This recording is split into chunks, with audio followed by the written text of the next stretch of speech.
ಎಷ್ಟು ಜನಪ್ಪ ನೀವು ಅಪ್ಪದಿರೋ ಅಂತಂದ್ರೆ ನಾವು ಏನಂತೀವಿ? ಇಬ್ರು ಅಂತ ಹೇಳ್ತೀವ? ಇಬ್ರಿದ್ರು ಒಬ್ಬರೇ ಅಂತ ಹೇಳ್ತೀವಿ ಅಲ್ವಾ? ಮತ್ತೆ ನಾವೆಲ್ಲ ಹುಟ್ಟಿರೋದು ಒಬ್ಬ ತಂದೆಗಲ್ವಾ? ಒಬ್ಬ ದೇವರಲ್ವಾ? ಒಬ್ಬನೇ ದೇವರಲ್ವಾ? ಗಲ್ಲಿಗೊಂದು ದೇವರು, ಗ್ರಾಮಕ್ಕೊಂದು ದೇವರು, ದೇಶಕ್ಕೊಂದು ದೇವರು, ಭಾಷೆಗೊಂದು ದೇವರ? ಆ ಮಾತು ಸತ್ಯವೇದ ಗ್ರಂಥದಲ್ಲಿದೆ. ಯಾವ ಮಾತು?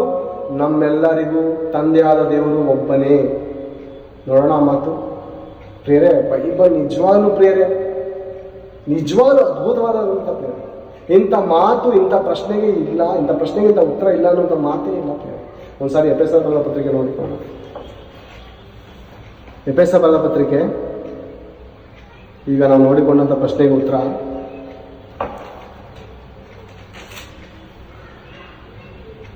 ಎಫೆಸರ್ ಬರೆದ ಪತ್ರಿಕೆ 4ನೇ ಅಧ್ಯಾಯ 6ನೇ ವಚನವನ್ನು ಸಾರಿ ನಿಮ್ಮ ಕಣ್ಣುಗಳನ್ನು ತೆರೆದು ಓದಿ.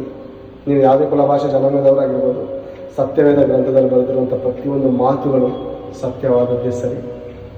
ಓಕೆನಾ? ಎಲ್ಲರಿಗೂ ಎಫೆಸ 4:6 ಎಲ್ಲರಿಗೂ ತಂದೆಯಾಗಿರುವ ದೇವರು ಒಬ್ಬನೇ. ಆತನು ಎಲ್ಲರ ಮೇಲಿರುವವನು, ಎಲ್ಲರ ಮುಖಾಂತರ ಕಾರ್ಯ ನಡೆಸುವವನು, ಎಲ್ಲರಲ್ಲಿ ವಾಸಿಸುವವನು ಆಗಿದ್ದಾನೆ. ಎಲ್ಲರಲ್ಲೂ ವಾಸಿಸುವವನು. ಈ ದಿನ ಆತ್ಮ ಇದೆಯಲ್ಲ, ಆತ್ಮ ತಂದೆಯಾದ ದೇವರು ಕೊಟ್ಟಂತಹ ಆತ್ಮ. ಮೊದಲನೇ ಮನುಷ್ಯ ಆದಾಮನ ಮೂಗಿನಲ್ಲಿ ಜೀವ ಶ್ವಾಸವನ್ನು ಊದಿ ಬದುಕುವ ಪ್ರಾಣಿಯಾಗಿ ಮಾಡಿದಂತಹ ದೇವರ ಶ್ವಾಸವು ಇದುವರೆಗೂ ಟ್ರಾನ್ಸ್ಲೇಷನ್ ಆಗ್ತಾ ಇದೆ. ತಾಯಿ ಗರ್ಭದಲ್ಲಿ ಪಿಂಡವಾಗಿ ಮಾರ್ಪಡ್ತಾ ಇದೆ. ಮತ್ತೆ ಉಸಿರು ಹೇಗೆ ಬರುತ್ತೆ ಅವರಿಗೆ ಅಂದರೆ, ನಮ್ಮ ತಾತನ ಗರ್ಭದಲ್ಲಿ ಇದ್ದಂಥ ನನಗೆ, ನಮ್ಮ ತಾತನಲ್ಲಿರುವಂಥ ಆದಾಮನ ಗರ್ಭ, ಆದಾಮನ ಮೂಗಿನಲ್ಲಿ ಊದಿದಂಥ ಶ್ವಾಸಗಳೇನಾಗ್ತಾ ಇದೆ, ಶಿಫ್ಟ್ ಆಗ್ತಾ ಇದೆ ಪ್ರೇರೆ. ಪಾಸ್ ಕೊಡ್ತಾ ಇದೆ, ಒಬ್ರಿಗೊಬ್ರು ಪಾಸ್ ಕೊಡ್ತಾ ಇದೆ. ರನ್ನಿಂಗ್ ರೇಸಲ್ಲಿ ಪ್ರೇರೆ ಬೌಂಡ್ರಿ ಒಳಗಡೆ ಅನೇಕರು ನಿಂತಿರ್ತಾರೆ. ಓಡುವಂಥ ಆಟಗಾರನು ತನಗೆ ಆಯಾಸವಾದಾಗ ತೆಗೆದು ಕೈಯಲ್ಲಿ ಮತ್ತೊಂದೇನೋ ಏನೋ ಒಂದು ವಸ್ತುವನ್ನು ಹಿಡಿದಿರ್ತಾರೆ, ಅದನ್ನು ಮತ್ತೊಬ್ಬನಿಗೆ ಪಾಸ್ ಕೊಡ್ತಾನೆ. ಅವನು ಓಡೋಗ್ಬೇಕು. ಅವನು ಸುಸ್ತಾದಾಗ, ಅವನು ಆಯಾಸಗೊಂಡಾಗ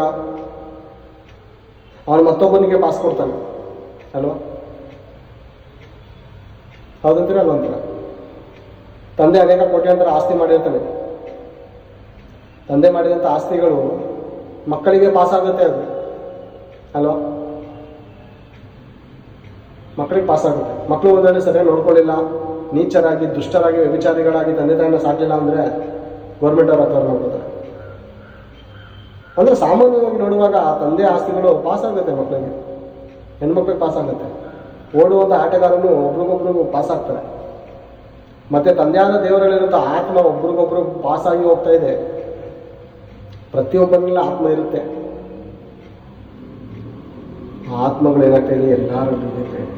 ತಂದೆಯಾದ ದೇವರ ಆತ್ಮವು ನಿಮ್ಮಲ್ಲಿ ಇರುವಂಥದ್ದು.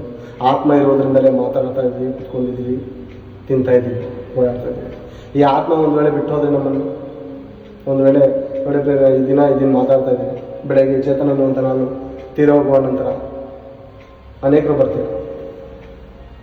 ನಮ್ಮ ಮನೆಯವ್ರನ್ನ ಕೇಳ್ತೀರ, ಮಕ್ಕಳನ್ನ ಕೇಳ್ತೀರ, ಎಷ್ಟು ಗಂಟೆಗೆ ಹೊರಟೋದು ಚೇತನ? ಹೇಳ್ತೀರ ಅದೇ ಕಣ್ಣು, ಅದೇ ಮೂಗು, ಅದೇ ಬಾಯಿ, ಅದೇ ಕೈ ಕಾಲುಗಳು. ಎಷ್ಟು ಗಂಟೆಗೆ ಹೋದ್ರು ಅಂತೀವಿ? ಹೋದವ್ರು ಯಾರು? ಇದ್ದವ್ರು ಯಾರು? ಇದ್ದದ್ದು ಜೇಡಿ ಮಣ್ಣಾಗಿರುವಂಥ ದೇಹ, ಓದದ್ದು ದೇವರು ದಯಪಾಲಿಸಿರುವಂಥ ಆತ್ಮ ದೇವರ ಬಳಿಗೆ ಸೇರುವುದು. ಮಣ್ಣು ಭೂಮಿಗೆ ಸೇರಿ ಇದ್ದ ಹಾಗೆ ಆಗುವುದು. ಮಣ್ಣಿನಿಂದ ಮಾಡಲ್ಪಟ್ಟಿರುವಂಥ ದೇಹ ಮಣ್ಣಾಗುತ್ತೆ. ದೇವರು ದಯಪಾಲಿಸಿರುವಂಥ ಆತ್ಮ ಆ ಪರಮಾತ್ಮನ ಬಳಿಗೆ ಹೋಗುತ್ತೆ. ಆ ಮಾತು ನೋಡೋಣ.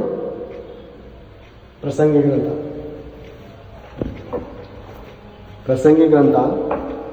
12ನೇ ಅಧ್ಯಾಯ ಸಾರಿ 7ನೇ ವಚನವನ್ನು ತೆಗೆದು ನೋಡೋಣ. 7ನೇ ವಚನ ಪ್ರಸಂಗಿ ಎಂಬುವಂಥ ಸತ್ಯವೇದ ಗ್ರಂಥದಲ್ಲಿರುವಂಥ ಮಾತು. ಪ್ರಸಂಗಿ ಗ್ರಂಥ 12ನೇ ಅಧ್ಯಾಯ 7ನೇ ವಚನ. ಮಣ್ಣು ಭೂಮಿಗೆ ಸೇರಿ ಇದ್ದ ಹಾಗಾಗುವುದು, ಆತ್ಮವು ತನ್ನನ್ನು ದಯಪಾಲಿಸಿದ ದೇವರ ಬಳಿಗೆ ಸೇರುವುದು. ಅನೇಕರು ಅದಕ್ಕೂ ಏನೇನೋ ಕಥೆಗಳು ಕಟ್ಟಿರ್ತಾರೆ. ಆತ್ಮ ಅಲ್ಲೋಡಾಡುತ್ತೆ, ಮೋಸ ಮಾಡೋರನ್ನ ಕೊಲ್ಲುತ್ತೆ, ಕೊಲೆ ಮಾಡಿದವ್ರನ್ನ ಕೊಲ್ಲುತ್ತೆ ಅಂತ ಫಿಲಮಲ್ಲಿ ಬರೀ ನಟನೆಗಳನ್ನ ತೋರಿಸ್ಬಿಟ್ಟಿದ್ದಾರೆ. ಪ್ರಪಂಚವನ್ನು ಹಾಳು ಮಾಡ್ತಾ ಇದ್ದಾರೆ ಇಲ್ದ್ರ ಕಥೆಗಳನ್ನ ಹೇಳಿ. ದೇವರನ್ನ ಹೇಳಿದರೆ ಆತ್ಮ ತನ್ನನ್ನು ದಯಾಪಾಲಿಸಿದ ದೇವರ ಬಳಿಗೆ ಸೇರುತ್ತಂತೆ, ಅದು ತನ್ನ ಒಡೆಯನ ಬಳಿಗೆ ಹೋಗುತ್ತೆ. ಅದು ಒಂದು ವೇಳೆ ಸತ್ತವರೆಲ್ಲ ದೆವ್ವಗಳಾಗ್ತಾ ಇದ್ರೆ ಬಿನ್ ಲಾಡನ್ಗೆ ಪ್ರೇರೆ ಎಷ್ಟು ಜನರ ಮೇಲೆ ಕಣ್ಣು, ಎಷ್ಟು ದೇಶದ ಮೇಲೆ ಕಣ್ಣು. ಹೊಸಬಾ ಬಿನ್ ಲಾಡನ್ ಮತ್ತು ಅನೇಕ ಭಯಂಕರವಾದ ಕ್ರೂರರು ಇದ್ದಾರೆ ಪ್ರೇರೆ. ಅವರು ಸತ್ತ ನಂತರ ದೆವ್ವಗಳಾಗಿ ಸೇಡುಗಳನ್ನು ತೀರಿಸ್ಕೋಬೋದಾಗಿತ್ತಲ್ಲ ಅಲ್ವಾ? ನನ್ನ ಕ್ಲೋಸ್ ಫ್ರೆಂಡ್ಗಳು, ಕ್ಲಾಸ್ಮೇಟ್ಗಳು, ಪ್ರಾಣ ಕೊಡುವಂಥವ್ರು ದೇವ್ರ ಹತ್ರ ಬರೋದ್ರೆ ಕೇಳಿಲ್ಲ. ನನಗಿಂತ ಚಿಕ್ಕ ವಯಸ್ಸಲ್ಲೇ ಸತ್ತೋದ್ರು, ಹೋದ್ರು ಪ್ರೇರೆ. ಎಷ್ಟು ಹೇಳಿದ್ರು ಕೇಳಲಿಲ್ಲ. ಬರ್ರೋ ಆತ್ಮರಕ್ಷಕನು ಯೇಸು ಕ್ರಿಸ್ತನೇ, ಪಾಪ ವಿಮೋಚಕನು ಆತನೇ, ನನ್ನ ಜೀವನ ಯಾರ ಕೈಲೋ ಬದಲಾಯಿಸೋಕ್ಕಾಗ್ತಾ ಇಲ್ಲ, ಆತನೇ ಯೇಸು ಕ್ರಿಸ್ತನೇ ಬದಲಾಯಿಸಿದ್ರು. ನನ್ನ ಪಾಪವನ್ನು ತೊಳೆದಂಥ ದೇವರು ಆತನೇ ಕಂಡ್ರು. ಬರ್ರೋ ನಿಮ್ಮ ಪಾಪದಿಂದ ವಿಮುಕ್ತರಾಗಿರೋ, ಹೊಸ ಜೀವನ ಪಡ್ಕೊಡ್ರು ಅಂತ ಹೇಳಿದ್ರೆ ಮೂಢರು, ಅಜ್ಞಾನಿಗಳು ಅರ್ಥ ಮಾಡ್ಕೊಳ್ಳಿಲ್ಲ. ಅವರು ಅದೇ ರೀತಿಯಲ್ಲಿ ಮತದ ಸಂಬಂಧಪಟ್ಟಂಥ ದೇವರು, ಕುಲಕ್ಕೆ ಸಂಬಂಧಪಟ್ಟಂಥ ದೇವರು ಅಂದ್ಕೊಂಡು ಅಜ್ಞಾನಿಗಳಾಗಿ ಆಕ್ಸಿಡೆಂಟಲ್ಲಿ ಒಬ್ಬ, ಜಾಂಡೀಸ್ ರೋಗ ಬಂದೊಬ್ಬ, ಸಾಲ ಮಾಡ್ಕೊಂಡು ಸೂಸೈಡ್ ಮಾಡ್ಕೊಳ್ಳೋದೊಬ್ಬ, ಭಯಂಕರ ರೀತಿಯಲ್ಲಿ ದುರ್ಮಾರ್ಗ ಬಂದು ಅವರೆಲ್ಲ ನಾನು ಕರ್ಕೊಂಡ್ಬೋದಾಗಿತ್ತಲ್ಲ. ನಾವು ಬೇಜಾರಾಗ್ತೈತೆ ಬಾ, ನಾವೆಲ್ಲ ಇಸ್ಪೀಟಲ್ಲಿ ಆಡ್ತಾ ಇದ್ದೋ ಅವಾಗ, ಕುಡಿಯೋದು ಎಲ್ಲ ವಿಚಾರ ಎಲ್ಲ ಜೊತೆಲಿ ನೀನು ಬಿಟ್ಟು ಇರೋಕ್ಕಾಗ್ತಾ ಇಲ್ಲ ಕಣೋ ಅಂತ ಬಂದು ನಾನು ಕರ್ಕೊಂಡ್ಬೋದಾಯ್ತಲ್ಲ. ಆಲ್ರೆಡಿ ಸತ್ಯ ಅವರು 10 ವರ್ಷ 8 ವರ್ಷ ಆಯಿತು. ಆಗಲ್ಲ ಅವ್ರ ಕೈಯಲ್ಲಿ ಕರ್ಕೊಂಡು ಹೋಗಕ್ಕೆ ಆಗಲ್ಲ. ಮಣ್ಣು ಭೂಮಿಗೆ ಸೇರಿ ಇದ್ದ ಹಾಗೆ ಆಗುವುದು. ಆತ್ಮವು ತನ್ನನ್ನು ದಯಪಾಲಿಸಿದ ಪರಮಾತ್ಮನ ಬಳಿಗೆ ಸೇರುವುದು. ಪರಮಾತ್ಮನ ಬಳಿಗೆ, ಪರಮ ಆತ್ಮ ನಮ್ಮಲ್ಲಿರುವಂಥ ಪ್ರತಿಯೊಬ್ಬರಲ್ಲಿರುವಂಥ ಆತ್ಮಕ್ಕೆ ಒಡೆಯನು, ಯಜಮಾನನು, ಕರ್ತನು ಆತನ ಬಳಿಗೆ ಹೋಗಿ ಸೇರುವುದು. ಈ ಮಾತು ಸತ್ಯ. ಸತ್ತವರು ಯಾರು ಎದ್ದು ಬಂದು ದೆವ್ವಗಳಾಗ್ತಾರೆ ಅನ್ನೋಂಥ ಮಾತು 100ಕ್ಕೆ 100 ಸುಳ್ಳು. ಇದು ಸತ್ಯವೇದ ಗ್ರಂಥವನ್ನು ಹಿಡಿದಂಥ ನಾನು ಚಾಲೆಂಜ್ ಮಾಡ್ತಾ ಇದ್ದೀನಿ ಇಡೀ ಪ್ರಪಂಚಕ್ಕೆ. ಬೈಬಲ್ ಹಿಡಿದಂಥ ನಾನು ಸತ್ತವರು ದೆವ್ವಗಳಾಗಿದ್ದಾನೆ ಅಂತ ಒಂದು ವೇಳೆ ದೆವ್ವ ತೋರಿಸಿದ್ರೆ ನಾನು ಬೈಬಲ್ ಗ್ರಂಥವನ್ನು ಬಿಟ್ಟು ಅವ್ರು ಹೇಳಿದಂಥ ಮತ ಕಳಿಸಿರ್ತೀನಿ. ಸತ್ತವರು ದೆವ್ವಗಳಾಗಿ ಬರ್ತಾರೆ, ದೆವ್ವ ಹಿಡಿತದೆ ಅಂತ ಒಂದು ವೇಳೆ ಯಾರಾದರೂ ಪ್ರೂವ್ ಮಾಡಿದ್ರೆ ಅವರ ಕಾಲು ಕೆಳಗಡೆ ನುಗ್ಗಿ ಅವ್ರು ಹೇಳುವಂಥ ಮತದಲ್ಲಿ ಸೇರ್ತಾರೆ. ಅವ್ರು ಹೇಳುವಂಥ ದೇವರನ್ನ ಆರಾಧನೆ ಮಾಡ್ತಾರೆ. ಬೈಬಲ್ ಮೂಲಕ ಹೇಳುತ್ತಿರುವಂಥ ಮಾತಿದು. ಈ ಮಾತು ಎಂದಿಗೂ ಸುಳ್ಳಲ್ಲ, ನಿಜ ನಿಜವಾಗಿ ಹೇಳ್ತೇವೆ. ನೋಡಿಕೊಳ್ಳೋಣ ಪ್ರೇರೆ. ಆದಿಕಾಂಡದಲ್ಲಿ ಅವು ಹಗಲನ್ನು ಆಳುವುದಕ್ಕೆ ಬೇರೆ ಬೇರೆ ಮಾಡಲಿ ಅಂದರು. ಸೂರ್ಯಚಂದ್ರ ಒಬ್ಬರೇ ಇದ್ದಾಗ ಹಗಲು ಆಳೋದಕ್ಕೆ ಬೇರೆ ಸಿಟ್ಟು ಪ್ರೇರೆ, ಇರ್ಲು ಆಡೋದಕ್ಕೆ ಆಳ್ವಿಕೆ ಮಾಡೋದಕ್ಕೆ ಬೇರೆ ಸಿಟ್ಟು ಅಲ್ವಾ? ಶಿಫ್ಟ್ ಆಗ್ತಾ ಇದ್ದಾರೆ, ಯಾರೋ ಸ್ವಿಚ್ ಆಗ್ತಾ ಇದ್ದಾರೆ ಅಲ್ಲಿ.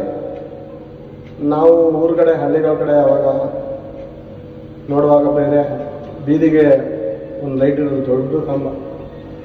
6 ಗಂಟೆ ಆಯಿತು ಅಂದರೆ ಸ್ವಿಚ್ ಹಾಕ್ರಪ್ಪ ಅಲ್ಲಿ ಯಾರಾದರೂ ಇದ್ರೆ ಅಂತ ಅಲ್ವಾ?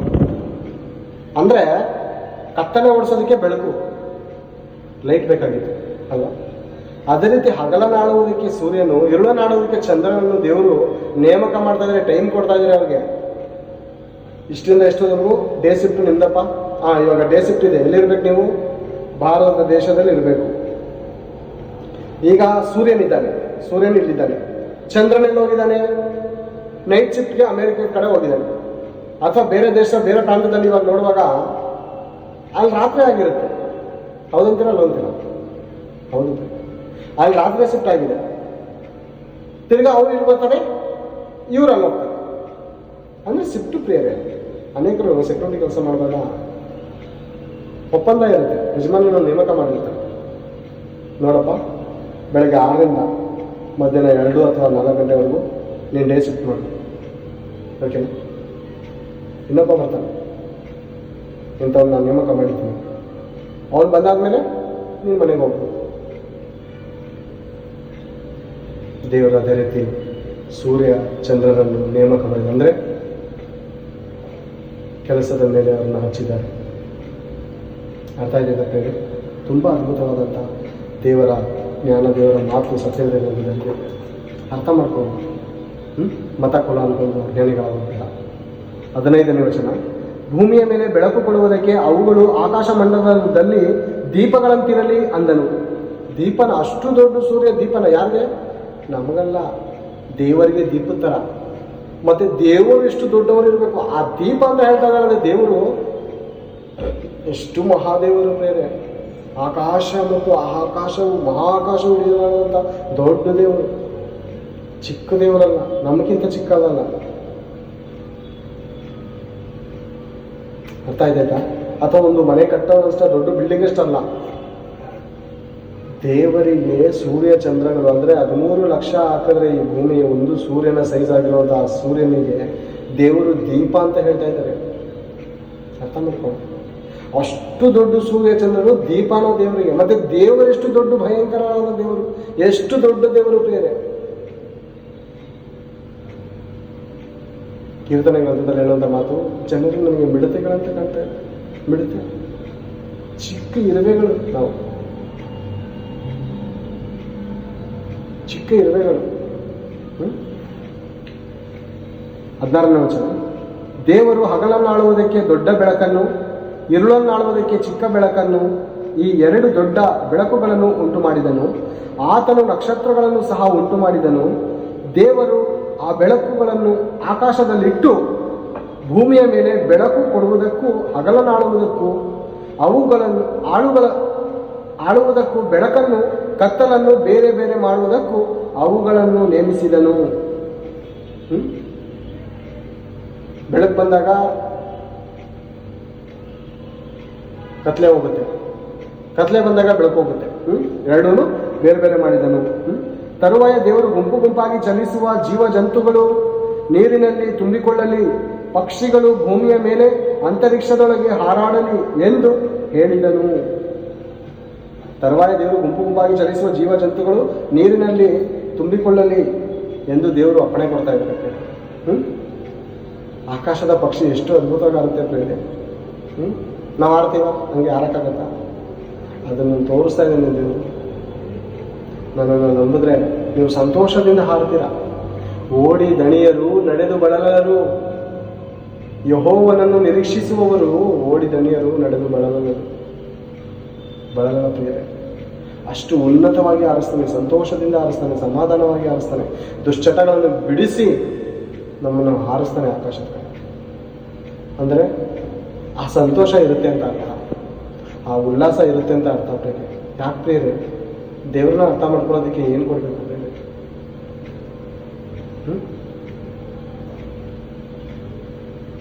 ಏನಾದರೂ ಕೊಡ್ತೀರಾ?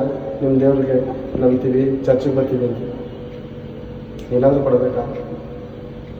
ಎಂಟನೇ ಇಡೀ ಲೋಕನೇ ನಮ್ಗೆ ಕೊಟ್ಟಿದ್ದಾನೆ ಅಂತ ಇದೆ. ಈ ಹೂ ನಿನಗಾಗಿ, ಈ ಗಾಳಿ ನಿನಗಾಗಿ, ಈ ನೀರು ಮಳೆ ನಿನಗಾಗಿ, ಈ ಆಹಾರ ಪದಾರ್ಥಗಳು ನಿನಗಾಗಿ, ಈ ಮಾಂಸ ನಿನಗಾಗಿ, ಎಲ್ಲ ನಿನಗಾಗಿ. ಅಲ್ಲ ದೇವ್ರಿಗೇನಾದ್ರೂ ಹೊಟ್ಟೆ ಹಸಿದೆಯಾ? ದೇವ್ರು ಮಾಡಿಕೊಂಡಿದ್ರೆ, ದೇವ್ರು ತಿಂದಿದ್ರೆ ನಮ್ಗೆ ಏನಾದರೂ ಉಳಿತೈತಾ?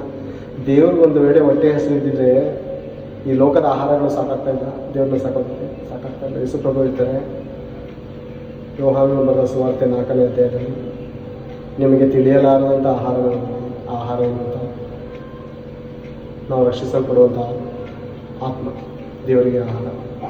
ನಮ್ಮ ಆತ್ಮ ರಕ್ಷಿಸಲ್ಪಡಬೇಕು.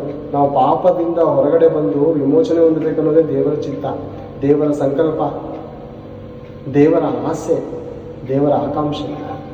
ಹೌದು ಪ್ರೇಮ. ಮೂಢರಾಗಿ ಮಂಕರಾಗಿ ಸತ್ತೋದ್ರೆ ದೇವ್ರಿಗೆ ಏನು ಪ್ರಯೋಜನವಿಲ್ಲ. ಮಗನೇ, ಜ್ಞಾನವಂತನಾಗು, ಬುದ್ಧಿಯನ್ನು ತಂದುಕೋ. ನೋಡಿ ಪ್ರೇಮ, ಒಂದ್ಸರಿ ತಿಮೋತಿ ಕಡೆದಾಗಿ ಓದಿ ಮುಗಿಸ್ಕೋಣ.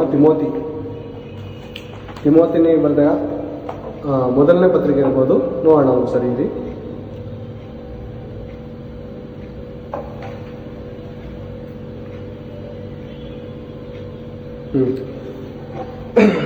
ತಿಮೋತಿಯನಿಗೆ ಬರೆದ 1ನೇ ಪತ್ರಿಕೆ, ತಿಮೋತಿಯನಿಗೆ ಬರೆದ 1ನೇ ಪತ್ರಿಕೆ 2ನೇ ಅಧ್ಯಾಯ 4ನೇ ವಚನದಲ್ಲಿ ಒಂದು ಸಾರಿ ನೋಡಿಕೊಂಡು ಮುಗಿಸ್ಕೊಂಡು, ಓಕೆನಾ? 1 ತಿಮೋತಿ 2ನೇ ಅಧ್ಯಾಯ 4ನೇ ವಚನ. ಎಲ್ಲ ಮನುಷ್ಯರು ರಕ್ಷಣೆಯನ್ನು ಹೊಂದಿ ಸತ್ಯದ ಜ್ಞಾನಕ್ಕೆ ಸೇರಬೇಕೆಂಬುದೇ ಆತನ ಚಿತ್ತ. ಸುಳ್ಳಿನ ಜ್ಞಾನವಿದೆ ಈ ಲೋಕದಲ್ಲಿ, ಮೂಢನಂಬಿಕೆಗಳಿದೆ, ಸುಳ್ಳಿನ ಮೂಢನಂಬಿಕೆಗಳಿದೆ, ಅಜ್ಞಾನಗಳಿದೆ, ಮೂಢತ್ವಗಳಿದೆ. ಅದೇ ಹೇಳ್ತಿದ್ದಾರಲ್ವಾ, ಎಲ್ಲ ಮನುಷ್ಯರು ರಕ್ಷಣೆಯನ್ನು ಹೊಂದಿ ಸತ್ಯದ ಜ್ಞಾನಕ್ಕೆ ಸೇರಬೇಕೆಂಬುದೇ ಆತನ ಚಿತ್ತವಾಗಿದೆ.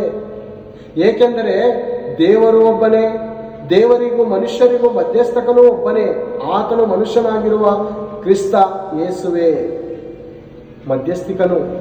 ನಮ್ಮೆಲ್ಲರ ಪಾಪ ವಿಮೋಚನೆಗೋಸ್ಕರ ದೇವರು ಬಲಿ ಕೊಟ್ಟಂತ ಯಜ್ಞದ ಕುರಿಯಾದಾತನು ಆತನು. ಈ ದಿನ ಹಳೆ ಪರಂಪರೆಗಳನ್ನು ನಾವು ಹಬ್ಬಗಳು ಮಾಡ್ತಾ ಇದೀವಿ. ನಾವು ಹಿಂದೂಗಳು ಏನ್ ಮಾಡ್ತಾ ಇದೀವಿ, ನಮ್ಮ ಸಹೋದರರು ಅಂದ್ರೆ ಕುರಿಗಳನ್ನ ನಮ್ಮ ಪಾಪ ವಿಮೋಚನೆಗೋಸ್ಕರ ಕುರಿಗಳನ್ನ ಕುಯ್ದು ಊರ ಹಬ್ಬಗಳನ್ನ ಮಾಡ್ತಾ ಇರ್ತೀವಿ. ಓಕೆನಾ? ಊರ ಹಬ್ಬಗಳನ್ನ ಮಾಡ್ತಾ ಇರ್ತೀವಿ. ಓಕೆನಾ? ಮಧ್ಯಸ್ಥಿಕೆ ಅಂದ್ರೆ ಅನೇಕ ಪುರೋಹಿತರು ಪೂಜಾರಿಗಳು ಏನ್ ನೇಮಕ ಮಾಡಿದ್ದಾರೆ ಅಂದ್ರೆ, ನೋಡಪ್ಪ, ನಿನ್ನ ಪಾಪಕ್ಕೆ ದೇವರ ಪರಿಶುದ್ಧತೆಗೆ ಒಂದು ಗೋಡೆ ಅಡ್ಡ ಆಗಿದೆ, ಅದೇನಂದ್ರೆ ನಿನ್ನ ತಪ್ಪು. ಇದು ಈ ಕುರಿ ಮೂಲಕ, ಈ ಕುರಿಯ ಮೇಲೆ ನೀವು ಹಸ್ತವನ್ನಿಟ್ಟು ಪ್ರಾರ್ಥನೆ ಮಾಡಿ, ದೇವರೇ, ನಾವು ನಮ್ಮ ಪಾಪದ ನಿಮಿತ್ತ ಈ ಕುರಿಯನ್ನು ನಿಮ್ಗೆ ಕೊಡ್ತಾ ಇದ್ದೀವಿ, ಇದ್ರ ರಕ್ತವನ್ನು ಬಲಿ ತೆಗೆದುಕೊಂಡು ನಮ್ಮ ರಕ್ತವನ್ನು ಬಿಟ್ಬಿಡು ಅಂತ. ಅದರ ಅರ್ಥಕ್ಕೋಸ್ಕರ ಈ ದಿನನೂ ಒಂದು ಮಾತನ್ನು ಹೇಳ್ತಾರೆ, ರಕ್ತ ಪ್ರೋಕ್ಷಣ ಪಾಪ ವಿನಾಶನ. ಸತ್ಯವೇದ ಗ್ರಂಥಗಳ ಮಾತಿದೆ ಬೇರೆ. ಅನೇಕ ಗ್ರಂಥದಲ್ಲಿ ಬಂದಿರುವಂಥ ಮಾತು ರಕ್ತ ಪ್ರೋಕ್ಷಣ ಪಾಪ ಅಂದ್ರೆ ರಕ್ತ ಸುರಿಸದವರೆಗೂ ಪಾಪಕ್ಕೆ ವಿಮೋಚನೆ ಇಲ್ಲ ಅಂತ. ಸತ್ಯವೇದ ಗ್ರಂಥದಲ್ಲಿ ಅದಕ್ಕೆ ಆನ್ಸರ್ ಇದೆ ಬೇರೆ. ಎಲ್ಲ ವಸ್ತುಗಳು ಯೇಸು ರಕ್ತದಿಂದ ಮಾತ್ರ ಶುದ್ಧೀಕರಿಸಲ್ಪಡುತ್ತೆ ಅಂತ ಹೇಳುವಂಥ ಮಾತು. ಸ್ವಲ್ಪ ಕಡಿಮೆ ಎಲ್ಲ ವಸ್ತುಗಳು ರಕ್ತದಿಂದಲೇ ಶುದ್ಧೀಕರಿಸಲ್ಪಡುತ್ತದೆ. ಆ ರಕ್ತವೇ ಯೇಸು ಕ್ರಿಸ್ತನ ರಕ್ತವಾಗಿದೆ. ಆ ಮಾತಿಗೆ ಕಡೆದಾಗ ನೋಡ್ಕೊಂಡು 1 ಪೇತ್ರ 1ನೇ ಅಧ್ಯಾಯ 18ನೇ ವಚನದಲ್ಲಿ ನೋಡಿಕೊಂಡು, ಯಾವಾಗ ನೇಮಕ ಮಾಡಿದ್ರು ಈ ಕುರಿಮರಿನ? ನಾವು ಊರ ಹಬ್ಬದ ಕಡೆ ಹೋಗುವಾಗ ಪ್ರೇರೆ, ಊರ ಹಬ್ಬದ ಕಡೆ ಹೋದಾಗ ನಾವು ಕುರಿಗಳನ್ನ ಕುಯ್ದು ಮಟನ್ನನ್ನು ಮಾಡಿ ಗುಡ್ಡೆ ಮಾಂಸ ಥರ ಮಾಡ್ತಾರೆ. ಹೌದಂತೀರ? ಅಂತಾರೆ ಗುಡ್ಡೆ ಮಾಂಸ ಥರ ಮಾಡ್ತಾರೆ. ಈಗಲೂ ನಮ್ಮ ಜೂರ್ ಕಡೆ ಹೋದಾಗ ಇದೇ ಪದ್ಧತಿಗಳಿದೆ. ಓಕೆನಾ? ಈ ಕುರಿ ಯಾವಾಗ ನೇಮಕ ಮಾಡೋದು ಅಂತ ನೋಡೋಣ ಒಂದ್ಸಾರಿ. ನಾವು ಹಬ್ಬ ಕುಯ್ತಾ ಇದೀವಲ್ಲ, ಈ ಕುರಿ ಯೇಸು ಕ್ರಿಸ್ತನನ್ನು ದೇವರು ಬಲಿಯಾಗಿ ಸಮರ್ಪಿಸಿದ ಲೋಕದ ಪಾಪ ಪರಿಹಾರಕ್ಕೋಸ್ಕರ ಯಾವಾಗಂತ ಒಂದ್ಸರಿ ನೋಡಿಕೊಳ್ಳೋಣ. ಪೇತ್ರನು ಬರೆದ 1ನೇ ಪತ್ರಿಕೆ 1ನೇ ಅಧ್ಯಾಯ 18ನೇ ವಚನದಿಂದ ಓದಿಕೊಂಡು, ನಿಮ್ಮ ಹಿರಿಯರು ಕಲಿಸಿಕೊಟ್ಟ ವ್ಯರ್ಥವಾದ ನಡವಳಿಕೆಯಿಂದ, ಈಗ ಮಾಡ್ತಾ ಇದ್ದಾರಲ್ಲ ಹಬ್ಬಗಳು, ವ್ಯರ್ಥವಾದ ನಡವಳಿಕೆಯಿಂದ ನಿಮಗೆ ಬಿಡುಗಡೆಯಾದದ್ದು ಬೆಳ್ಳಿ ಬಂಗಾರ ಮೊದಲಾದ ನಶಿಸಿ ಹೋಗುವ ವಸ್ತುಗಳಿಂದಲ್ಲ, ಕುರಿಗಳಿಂದಲ್ಲ, ಕೋಣಗಳಿಂದಲ್ಲ, ಚಿನ್ನ ಬೆಳ್ಳಿ ವೈಡೂರ್ಯ ವಸ್ತುಗಳಿಂದಲ್ಲ, ಪೂರ್ಣಾಂಗವಾದ ನಿಷ್ಕಳಂಕ ಯಜ್ಞದ ಕುರಿಯ ರಕ್ತದಿಂದಲೂ ಎಂಬಂತೆ ಕ್ರಿಸ್ತನ ಅಮೂಲ್ಯವಾದ ರಕ್ತದಿಂದಲೋ ಎಂದು ಬಂದಿರಲ್ಲವೇ, ಆತನು ಜಗದುತ್ಪತ್ತಿಗೆ ಮೊದಲೇ ಗೊತ್ತು ಮಾಡಲ್ಪಟ್ಟು ಅಂತ್ಯಕಾಲದಲ್ಲಿ ನಿಮಗಾಗಿ ಪ್ರತ್ಯಕ್ಷನಾದ. ಅಂದರೆ ಜಗದುತ್ಪತ್ತಿಗೆ ಮುಂಚೆ ನೇಮಕ ಮಾಡಿದ್ರಂತೆ ದೇವರು. ಅಂದರೆ ಊರ ಹಬ್ಬಕ್ಕೆ ಕುರಿ ತೆಗೆಯುವಾಗ ಈ ಹಳ್ಳಿಗಳ ಕಡೆ ನೋಡುವಾಗ ಒಂದು ವಾರದ ಹಿಂದೆ ಅಥವಾ 15 ದಿವಸದ ಹಿಂದೆ ಅಥವಾ 1 ತಿಂಗಳ ಹಿಂದೆ ಏನು ಮಾಡ್ತಾರೆ, ಕುರಿನ ತಗೊಬಂದು ಕಟ್ಟಾಕ್ತಾರೆ. ಅದಕ್ಕೆ ಹಿಂಡಿ ಬೋಸ ಎಲ್ಲವನ್ನು ಹಾಕಿ ಹಾಕಿ ಹಾಕಿ ಚೆನ್ನಾಗಿ ಬೆಳೆಸ್ತಾರೆ. ಅಂದರೆ ಬಲಿ ಕೊಡೋದಕ್ಕ ಹೌದು. ತಂದೆ ಆದ ದೇವರು ಕೂಡ ಯೇಸು ಕ್ರಿಸ್ತನನ್ನು ಈ ಲೋಕಕ್ಕೆ ಕಳಿಸಿ 33 ವರ್ಷ ಆತನನ್ನು ಚಿಕ್ಕನಿಂದ ದೊಡ್ಡವನಾಗೋದನ್ನು ಬೆಳೆಸಿ ಪರಿಶುದ್ಧತೆಯಲ್ಲಿ ಬೆಳೆಸಿದನು. ನಮ್ಮ ಹಾಗೆ ಲುಚ್ಚಗಳಾಗಿ ಲಫಂಗಳಾಗಿ ಮಕ್ಕಳುಗಳಿಗೆ ಬೀದಿಗಳಲ್ಲಿ ಬಿಟ್ಬಿಡಲಿಲ್ಲ ದೇವರು. ನಂತರ ದುಷ್ಟರಾಗಿ ಮಕ್ಕಳನ್ನು ಬೇರೆ ಏನು ಮಾಡ್ತೀವಿ ಅಂದರೆ ನಾವು ಬೀದಿಗೆ ಬಿಟ್ಬಿಟ್ಟಿರ್ತೀವಿ. ನಾಯಿಗಳ ಹಂದಿಗಳ ಫಾಲೋ ಮಾಡಲ್ಲ. ಅವ್ರು ಎಲ್ಲಿ ಹೋಗ್ತಾ ಇದ್ದಾರೆ, ಯಾರ ಹತ್ರ ಮಾತಾಡ್ತಾ ಇದ್ದಾರೆ, ಏನು ಮಾಡ್ತಾ ಇದ್ದಾರೆ, ಏನು ಚಾಟ್ ಮಾಡ್ತಾ ಇದ್ದಾರೆ, ಫೋನಲ್ಲಿ ಅಂತ ನೋಡಲ್ವಾ? ನೋಡ್ತೀವಿ ಇಲ್ಲ ಪ್ರೇರೆ. ಮಕ್ಕಳು ರೀ, ಚಿನ್ನ ಬೆಳ್ಳಿ ಅಮೂಲ್ಯ ಅಲ್ಲವರು. ನಿಮ್ಮ ಚಿನ್ನ ಬೆಳ್ಳಿ ಅಮೂಲ್ಯಕ್ಕಿಂತ ಬೆಲೆ ಬಾಳುವಂಥವ್ರು ಯಾರು? ಮಕ್ಕಳಲ್ವಾ?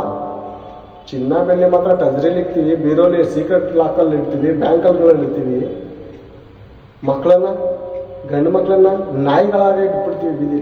ಹೆಣ್ಮಕ್ಳನ್ನ ನಾಯಿಗಳಾಗೆ ಹೋಗಿ ಯಾವ ಗಣ್ಣ ಇದೆ ಅದು ಸುತ್ತಾಡು ಚೆನ್ನಾಗಿ ಸುತ್ತಾಡೋಣ. ಎಂಜಾಯ್, ಪಬ್ಬಲ್ಲಿ ಎಂಜಾಯ್, ಕ್ಲಬ್ಬಲ್ಲಿ ಎಂಜಾಯ್. ಏನ್ರಿ ದರಿದ್ರದವರು ಬೇರೆ ತಂದೆ ತಾಯಿಗಳು ಮಕ್ಕಳನ್ನು ಕೊಡ್ತು ಗಮನ ಕೊಡದೇ ಇರೋರು ತಂದೆ ತಾಯಿಗಳು ನಿಜವಾಗ್ಲೂ ದರಿದ್ರದವರು. ಹೊರಗಡೆ ಪ್ರಾಂತ್ಯದಿಂದ ಬೆಂಗಳೂರು ಕಳಿಸ್ಬಿಡ್ತಾರೆ. ಇಲ್ಲಿ ನಾಯಿಗಳ ಹಾಗೆ ಹಂದಿಗಳ ಹಾಗೆ ಕಾಲೆತ್ಕೊಂಡು ಈ ಕೋರ್ಮಂಗಲದಲ್ಲಿ ಇಂದ್ರನಗರದಲ್ಲಿ ನಾಯಿಗಳ ಹಾಗೆ ಸುತ್ತಾಡ್ತಾ ಇರ್ತಾರೆ. ಗಣ್ಣಾಯಿ ಹೆಣ್ಣಾಯಿ ಇದ್ದೆ, ಹೆಣ್ಣಾಯಿ ಗಣ್ಣಾಯಿ ಹಿಂದೆ. ಪಬ್ಗಳಲ್ಲಿ ಕ್ಲಬ್ಗಳಲ್ಲಿ ಬಟ್ಟೆ ಹಾಕಲ್ಲ, ಏನೂ ಇಲ್ಲ. ದನ ಅಂತ ಕುಣಿತಾ ಇರ್ತಾರೆ, ಕುಡಿತಾ ಇರ್ತಾರೆ, ಬೇಸ್ ಮಿತಿ ಇಲ್ಲ. ಸಡನ್ ಆಗಿ ಗಾಡಿ ಓಡಿಸ್ಕೋಬೇಕಾದ್ರೆ ಢಮಾರ್ ಅಂತ ಗುದ್ದಿಸೋಕೆ ಹೋಗ್ತಾರೆ. ಹೆಣಗಳಾಗಿ ಪಾರ್ಸಲ್ಗಳು ಮನೆ ಹೋಗ್ತಾರೆ. ಇದಾ ನಮ್ಮ ಜೀವನ? ಇದಾ ನಮ್ಮ ಜೀವನದ ಪರಮಾರ್ಥ ಇದಾ ಪ್ರಿಯರೇ? ತಿನ್ನಬೇಕು, ಕುಡಿಬೇಕು, ಸುಖವಾಗಿರ್ಬೇಕು ಅನ್ಕೊಂಡ್ರೆ ಕ್ಷಣ ಮಾತ್ರದಲ್ಲಿ ಸತ್ತು ಅನಾಯಾಸವಾಗಿ ಪಾತಾಳಕ್ಕೆ ಹೋಗ್ತಾರೆ. ಮಾತು ನೋಡಿಕೊಳ್ಳುತ್ತೆ, ತುಂಬ ಅದ್ಭುತವಾದ ಮಾತು. ಯೋಬನ ಗ್ರಂಥ ಏನು ಪ್ರಿಯರೇ, ದೇವರ ಮಾತು ಮುಕ್ತಾಯ ಇಲ್ಲ ಪ್ರಿಯರೇ. ಅದಕ್ಕೆ ಪ್ರತಿಯೊಂದು ಮಾತುಗೂ ಉತ್ತರ ಇದೆ ಪ್ರಿಯರೇ. 21:11 ನೋಡ್ಕೊಂಡು, 21:11 ಈ ಮಕ್ಕಳ ಜವಾಬ್ದಾರಿ ಇಲ್ಲದೆ ಡ್ಯಾನ್ಸ್ಗೆ, ಕ್ಲಬ್ಗೆ, ಪಬ್ಗೆ, ಕುಡಿಯೋದಕ್ಕೆ ವಿಚಾರ ಎಲ್ಲದಕ್ಕೂ ಬಿಟ್ಬಿಟ್ಟಿರ್ತಾರಲ್ಲ, ಅಂಥ ನಾಯಿಗಳಂತಿರುವ ತಂದೆ ತಾಯಿಗಳಿಗೆ ಹೇಳುವಂಥ ಈ ಮಾತು ಪ್ರೇರಣೆ ದೇವ್ರು ಹೇಳ್ತಾ ಇದ್ದಾರೆ. ಮತ್ತು ನಾನಲ್ಲ, ದೇವ್ರು ಹೇಳ್ತಾ ಇದ್ದಾರೆ. ಏನಂತ ಹೇಳ್ತಾ ಇದ್ದಾರೆ? ತಮ್ಮ ಮಕ್ಕಳನ್ನು ಮಂದೆಯಾಗಿ ನಡೆಸುವರು. ಯೋಬನ ಗ್ರಂಥ 21ನೇ ಅಧ್ಯಾಯ 11ನೇ ವಚನ.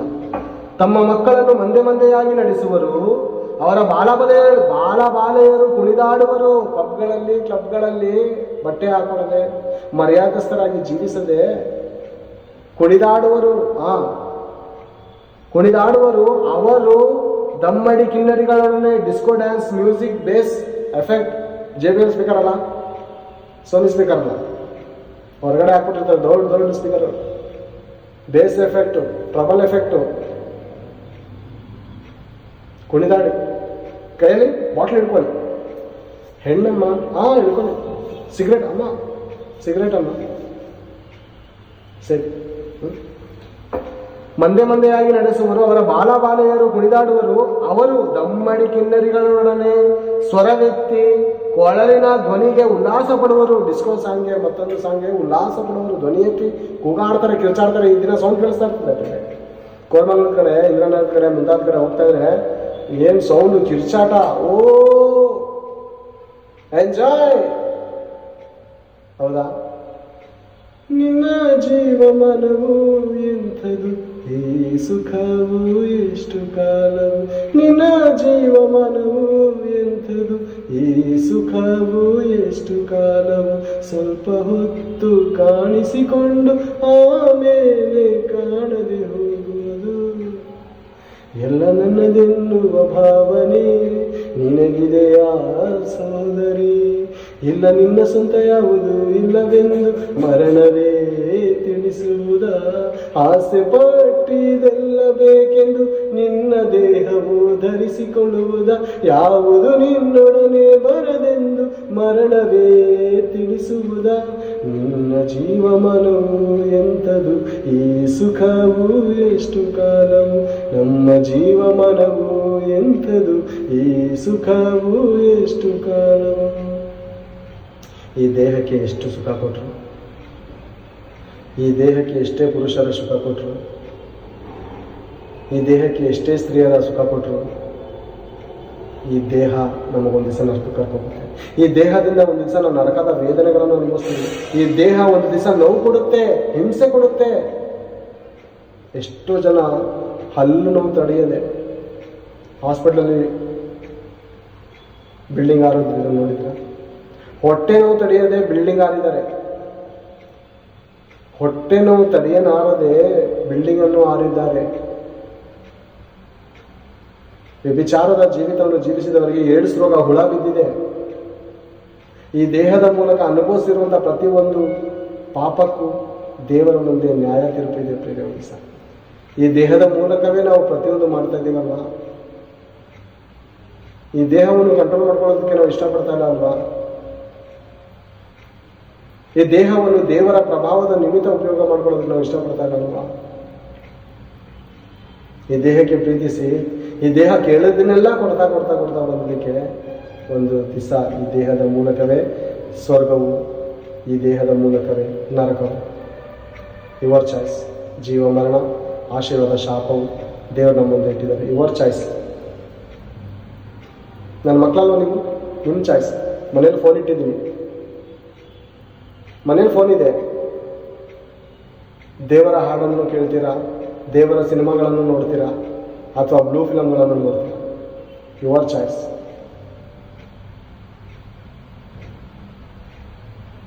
ದೇವರ ಮೇಲೆ ಬಿಟ್ಟಿದ್ದಾರೆ. ನಾನು ನಿಮ್ಮ ಮೇಲೆ ಬಿಡ್ತಾ ಇದ್ದೀನಿ. ಪ್ರಾರ್ಥನೆ ಮಾಡಿ. ತಂದೆ ಆದ ದೇವರೇ, ನಿಮಗೆ ಸ್ತೋತ್ರಗಳನ್ನು ಕೃತಜ್ಞತೆಗಳು ತಂದೆ. ಇದುವರೆಗೂ ತಂದೆ ನಿಮ್ಮ ಮಾತುಗಳನ್ನು ಹೇಳುವುದಕ್ಕೆ ತಂದೆ, ನಿಮ್ಮ ಆತ್ಮನ ಮೂಲಕ ನಾನು ನಡೆಸೋದಕ್ಕಾಗಿ ಸ್ತೋತ್ರಗಳು ತಂದೆ. ತಂದೆ ಆದಿಕಾಂಡದಿಂದ ತಂದೆ ಪ್ರತಿದಿನ ಅಥವಾ ಸಮಯ ಮಾಡಿಕೊಂಡು 10 ವಚನವನ್ನು ಅದರ ವಿವರಣೆಯನ್ನು ಕೊಡಬೇಕೆಂದು ನೀವು ಹೇಳಿದ ಮೇರೆಗೆ ಮಾತನಾಡೋದಕ್ಕೆ ನಾನು ನಿಲ್ಲಿಸಿದಿರ ತಂದೆ, ನಡೆಸ್ತಾ ಇದ್ದೀರ. ಅದಕ್ಕಾಗಿ ಸ್ತೋತ್ರಗಳು ತಂದೆ. ತಂದೆ ಇನ್ನು ಮುಂದೆ ನಡೆಸ್ತೀರಿ ಎಂದು ನಂಬುತ್ತಾ ಇದ್ದೇನೆ ತಂದೆ. ಕೇಳಿದಂಥ ಮಾತುಗಳನ್ನು ನಿಮ್ಮ ಮಕ್ಕಳಾದಂಥವರು ಮರೆಯದಂತೆ ತಂದೆ, ಅದನ್ನು ಹೃದಯದ ಅಲ್ಲಿಗೆ ಮೇಲೆ ಬರೆದುಕೊಳ್ಳುವಂತೆ ಸಹಾಯ ಮಾಡಿ ತಂದೆ. ಪ್ರತಿಯೊಬ್ಬರನ್ನು ಕಾಪಾಡಿರಿ ತಂದೆ, ಕನಿಕರಿಸಿರಿ ತಂದೆ, ಉಳಿಸಿರಿ ತಂದೆ. ಅವರ ಪಾಪದಿಂದ ನಿಮ್ಮ ಮಗನ ಮೂಲಕ ವಿಮೋಚನೆಯನ್ನು ಕೊಟ್ಟು ಕಾಪಾಡಬೇಕೆಂದು ತಂದೆ. ಈ ನನ್ನ ಎಲ್ಲ ಪ್ರಾರ್ಥನೆ ಮನವಿ ವಿಜ್ಞಾಪನೆಗಳನ್ನು ನನ್ನ ರಕ್ಷಕನು ನಿಮ್ಮ ಪ್ರಿಯ ಕುಮಾರನು ಜಗನ್ಮೋಕ್ಷ ಪ್ರಾರ್ಥನಾದ ಕ್ರಿಸ್ತ ಯೇಸುವಿನಿಂದ ಪ್ರಾರ್ಥಿಸಿ ಬಿಡ್ತೇನೆ ಪಾತ್ರೆ. ಆಮೇಲೆ ಅಂತ್ಯಾಶೀರ್ವಾದ ತೆಗೆದುಕೊಳ್ಳೋಣ. ತಂದೆಯಾದ ದೇವರ ಪ್ರೀತಿಯು, ಯೇಸು ಕ್ರಿಸ್ತನ ಕೃಪೆಯು, ಪರಿಶುದ್ಧಾತ್ಮನ ಅನ್ಯೋನ್ಯತೆಯು ಇಂದು ನಾಳೆಯು ಯೇಸು ಕ್ರಿಸ್ತನ ಬರುವ ಎರಡನೇ ಬರೋಣದವರೆಗೂ ಮಟ್ಟಿಗೆಲ್ಲ ಇರಲಿ. ಆಮೇಲೆ ಎಲ್ಲರಿಗೂ ಯೇಸು ಕ್ರಿಸ್ತನ ವಂದನೆಗಳು. ಇದುವರೆಗೂ ತಾಳ್ಮೆಯಿಂದ ವಿಡಿಯೋ ನೋಡಿದಂತೆ ಎಲ್ಲ ನನ್ನ ಆತ್ಮೀಯ ದೇವ ಜನರಿಗೆ ನನ್ನ ಹೃದಯಪೂರ್ವಕ ವಂದನೆಗಳು. ದೇವರು ನಿಮ್ಮೆಲ್ಲರನ್ನು ಆಶೀರ್ವದಿಸಿ. Thank you.